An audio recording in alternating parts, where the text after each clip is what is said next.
அட பாருங்க, எல்லா தலைவர்களும் சீரியஸா பிரச்சாரம் பண்ணிட்டு இருக்கிறாங்க. ஆனா அண்ணாமலை மட்டும் பிரச்சார களத்துல ஃபன் பண்ணிட்டு இருக்கிறாரு. எதிர்பாராத புதிய திருப்பமா பாஜகவோட தேர்தல் வெளியீட்டு நிகழ்வுல அண்ணாமலை கலந்துகிட்டாரு. நேத்தைய பிரச்சார களத்துல சேலத்தையே கலக்கி எடுத்துட்டாரு நம்ம அண்ணாமலை.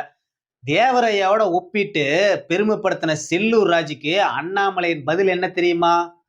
திராவிட கட்சிகள மாதிரியே பாஜகவை இன்னைக்கு மாத்திட்டாரு முருகன். அவிநாசியில என்ன நடக்குது தெரியுமா? முதல்வர் ஸ்டாலின் அவர்கள் இட்லி சாப்பிடறதுக்கு சட்னி வேணும்னு கேட்பாரா, சாம்பார் வேணும்னு கேட்பாரா? அண்ணாமலையோட ஸ்டைல்லயே முதல்வர் ஸ்டாலினுக்கு கிண்டலும் நையாண்டியும் பண்ணி தள்ளிட்டு இருக்கிறாரு பிரச்சார களத்துல நம்ம அண்ணாமலை. இதை பத்தி தான் இந்த வீடியோவில் பார்க்க போறோம். அதற்கு முன்பாக நமது சேனலை சப்ஸ்கிரைப் செய்து கொள்ளுங்கள். வீடியோவை தொடர்ந்து முழுமையாக பாருங்கள். அன்பு தமிழ் நெஞ்சங்களுக்கு அன்பு வணக்கம்.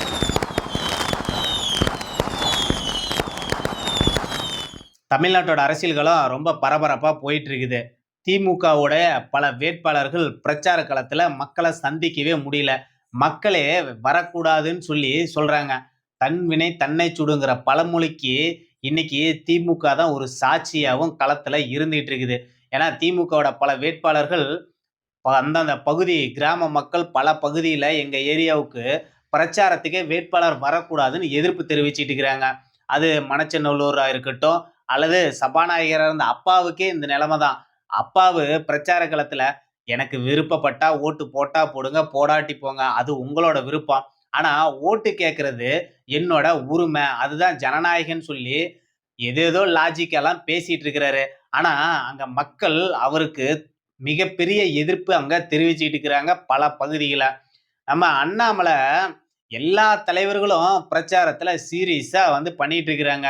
வெற்றி தோல்வி நிர்ணயிக்கக்கூடிய விஷயமே இந்த பிரச்சாரம் தான், மக்களை சந்திக்கக்கூடிய விஷயம் தான். ஆனா அந்த பிரச்சார களத்தையே நம்ம அண்ணாமலை ஃபன் பண்ணிட்டு இருக்கிறாரு. நேத்து பிரச்சார களம் ஈரோடு மேற்கு தொகுதியே யுவராஜ் அவர்களை ஆதரிச்சு பிரச்சாரம் பண்ணாரு நம்ம அண்ணாமலை அவர்கள். கூடவே தமிழ் மாநில காங்கிரஸ் கட்சியினுடைய தலைவரா இருக்கக்கூடிய ஜி.கே. வாசன் ஐயா அவர்களும் அங்க இருந்தாங்க. அங்க அந்த தொகுதியுடைய திமுகவுடைய வேட்பாளர் அமைச்சர் முத்துசாமி அவர்களை தான் அவரோட ஸ்டைல்ல நையாண்டி கேலி கிண்டல் பண்ணி பிரச்சார களத்தையே தெறிக்க விட்டுட்டு இருக்கிறாரு நம்ம அண்ணாமலை. அதாவது முத்துசாமி எப்படின்னா, நம்ம கிரிக்கெட்ல எப்படி ஒரு சப்ஸ்டியூட் பயன்படுத்துவாங்களோ அதே மாதிரி தான் திமுகவோட குடும்பம் முத்துசாமிய செந்தில் பாலாஜிக்கு சப்ஸ்டியூட்டா இன்னைக்கு டாஸ்மார்க்கை கவனிக்க வேலையை கொடுத்து வச்சிருந்தாங்க அப்படின்னு அண்ணாமலை அவர்கள் முத்துசாமிய கிண்டல் பண்ணிட்டு இருக்கிறாரு. நம்ம இன்னைக்கு பாஜகவோட தேர்தல் அறிக்கையெல்லாம் வெளியிட்டாங்க. இத்தனை நாளா பாஜகவோட நிகழ்வுல எதுலையுமே கலந்துக்காத அண்ணாமலை இன்னைக்கு பாஜகவோட தேர்தல் அறிக்கையை வெளியிட்டு நிகழ்வுல கலந்துகிட்டாரு. தமிழிசை நயினார், அண்ணாமலை, முன்னாள் தேசிய தலைவர் ஜே.பி. நட்டா அவர்கள் தான் வெளியிட்டாங்க. ஆனா ஏற்கனவே இருந்த நால்வர் கூட்டணி இன்னைக்கு என்ன ஆச்சுன்னு தெரியல. ஒருத்தர் ஹாஸ்பிட்டல் இருக்காங்க, ஒருத்தர் அவிநாசியில் இருக்காங்க. இன்னைக்கு அவிநாசியில நடக்கிற கூத்த பார்த்தா திராவிட கட்சிகளே பரவாயில்லையோ அப்படிங்கிற ஒரு எண்ணம் தான் நமக்கெல்லாம் வந்திருக்குது. ஏன்னா அந்த திராவிட கட்சிக்கு தான் சினிமா நடிகர் நடிகைகளை, சீரியல் நடிகைகள்லாம் வச்சு பிரச்சாரம் பண்ணுவாங்க மக்களை ஈர்க்கிறதுக்காக. அதே ஸ்டைலு தான் இன்னைக்கு பாஜகவோட வேட்பாளராக இருக்கக்கூடிய முருகன் அவர்கள் அவிநாசியில பண்ணிட்டு இருக்கிறாரு. சீரியல் நடிக்கிற பல நடிகர் நடிகைகளை வர வச்சு பிரச்சாரம் பண்ணிட்டு இருக்கிறாரு. ஏன்னா அண்ணாமலையோட எதிர்ப்பு எந்த அளவுக்கு களத்தில் இருக்குன்னு முருகனுக்கும் நிச்சயம் தெரியதானே செய்யும். அதெல்லாம் போக்குறதுக்கு தான் என்னவோ அவர் சீரியல் நடிகைலாம் வர வச்சு பிரச்சாரம் பண்ணிட்டு இருக்கிறாரோங்கிற ஒரு சந்தேகம் தான் வந்திருக்குது. நேத்து பிரச்சாரத்துல திரு அண்ணாமலை அவர்கள் மதுரையில பிரச்சாரம் பண்ணாங்க. அங்க நம்ம செல்லூர் ராஜு தான் முத்துராமலிங்க தேவருக்கு சமமானவர் அண்ணாமலைன்னு அவரை பெருமைப்படுத்திலாம் பேசினாரு. அது பல தலைவர்கள் எதிர்ப்பு தெரிவிச்சாங்க. அது இருந்தாலும் ஆனா அண்ணாமலையோட உண்மையான ஸ்பீச் என்ன அப்படின்னா, முத்துராமலிங்க தேவரையாவோட நகத்துல இருக்கிற அழுக்குக்கு கூட நான் சமமானவ இல்ல. நான் முத்துராமலிங்க தேவரையாவோட தேசிய தெய்வீகங்கிற கொள்கைய கடைபிடிக்கிற ஒருத்தன். அவருடைய மிகப்பெரிய ஒரு ஃபாலோவர்ஸா நான் இருக்கிறேன். அது செல்லூர் ராஜு அவர்கள் என்னை பெருமைப்படுத்துறதுக்காக பிரச்சாரத்துல பேசியிருப்பாரு. யாரு எதற்காக புகழ்றாங்க ஒரு ஐபிஎஸ் ஆபீசருக்கு நிச்சயம் தெரியதானே செய்யும். அண்ணாமலையோட ஆதரவுக்காக தான் இப்படியெல்லாம் அதிமுகவோட தலைவர்கள் பேசிட்டு இருக்கிறாங்க. ஆனா அண்ணாமலை என்னங்கிறது மக்கள் மத்தியிலேயே வெளிப்படுத்திட்டாரு. அது மட்டும் இல்லாம அண்ணாமலை அவர்கள் முதல்வர் ஸ்டாலின் அவர்கள அவரோட ஸ்டைல்லயே பேசியிருக்கிறாரு.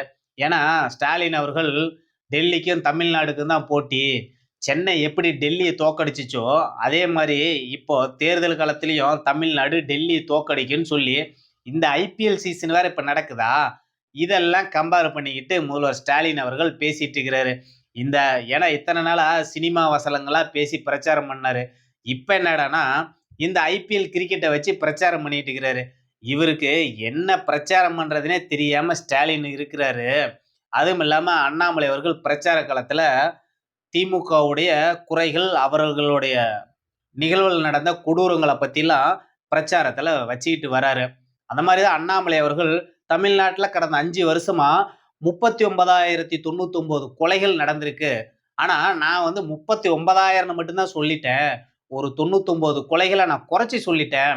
ஆனா, உண்மைய வந்து 39,099 தான். இதுக்கு முதல்வர் ஸ்டாலின் அவர்கள் ஏதேதோ சொல்லிட்டு இருக்கிறாரு. அவரு சாப்பிடுறது இட்லி சாப்பிட்டாருன்னா, சட்னி வேணும்னு கேட்பாரா? சாம்பார் வேணும்னு கேட்பாரா? 2ம் இருந்தா தானே இட்லி சாப்பிட முடியும். நான் ஒரு 99 கொலைகள நான் தப்பா சொல்லிட்டேன். ஆனா, அத சேர்த்து தான் நான் சொல்லியிருக்கணும். அப்படிதான் தமிழ்நாட்டோட ஆட்சி கடந்த 5 வருஷமா ஸ்டாலின் நடத்தியிருக்கிறாருன்னு சொல்லி, ஸ்டாலின கிண்டல் பண்ணிட்டு இருக்கிறாரு நம்ம அண்ணாமலை அவர்கள்.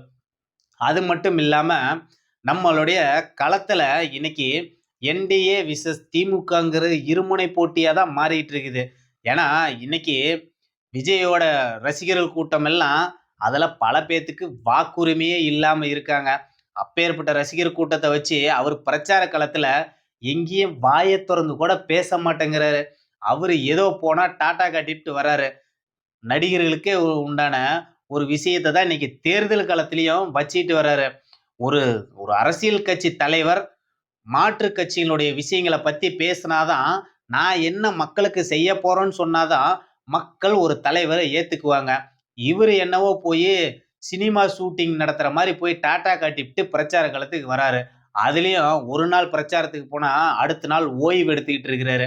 இப்படியெல்லாம் ஒரு அரசியல் களத்துல, அதுவும் தேர்தலுக்கு முன்னாடி இறுதி கட்டத்துல, ஒரு நாள் விட்டு ஒரு நாள் ஓய்வு எடுத்துக்கிட்டு இவரு பிரச்சாரம் பண்ணிட்டு இருக்கிறாரு. இவரு மக்களுக்காக என்னத்த சாதிக்க போறாரோ தெரியல.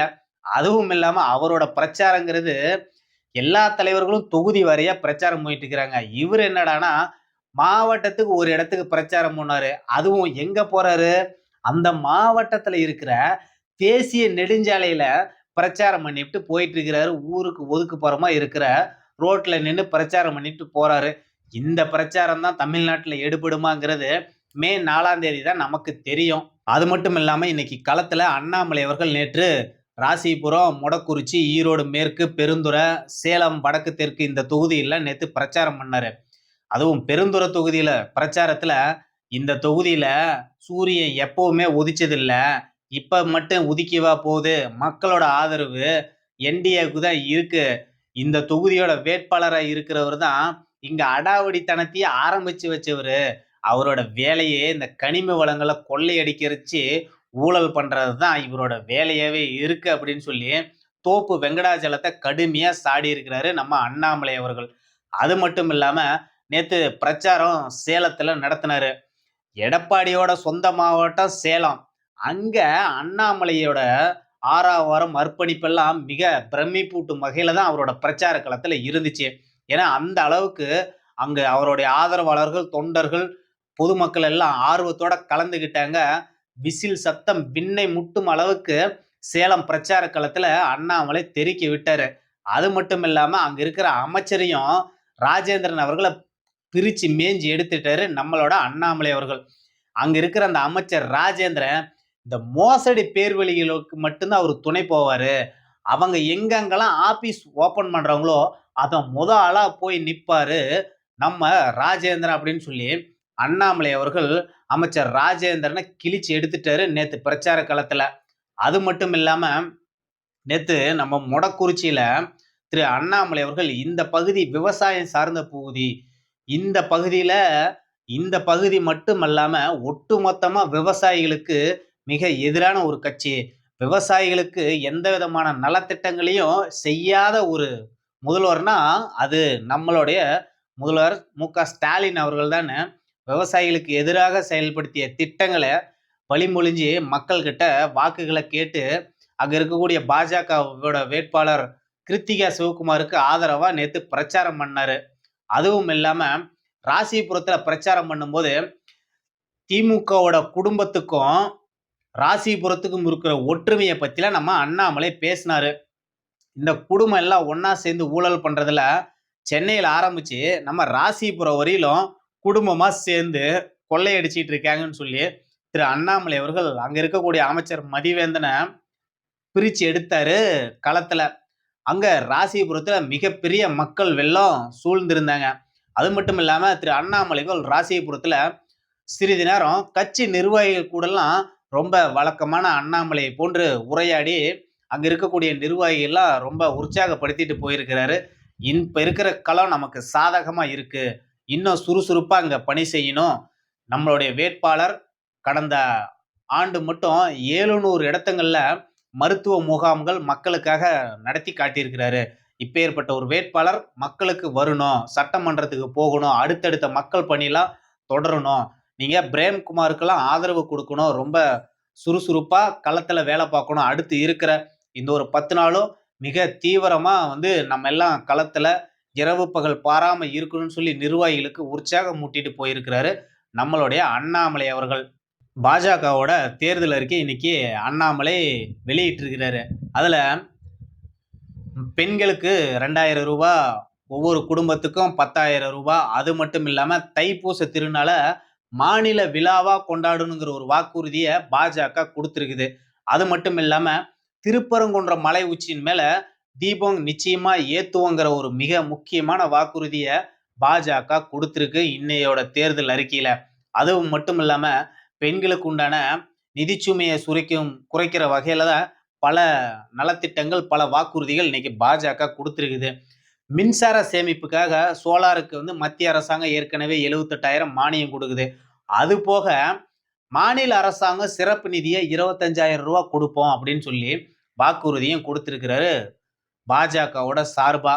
அதுவும் இல்லாம தென் தமிழகத்துல இருக்கிற திருத்தலங்கள்லாம் ஒருங்கிணைஞ்சு யாத்திரை விஷயங்கள் செய்யப்படும்னு சொல்லி வாக்குறுதியும் இன்னைக்கு பாஜக அறிவிச்சிருக்குது. இதனுடைய பாஜகவோட தேர்தல் வாக்குறுதிகள் மக்கள் மத்தியில என்ன தாக்கத்தை ஏற்படுத்த போகுதுங்கிறத பொறுத்திருந்து பார்ப்போம். நன்றி, வணக்கம்.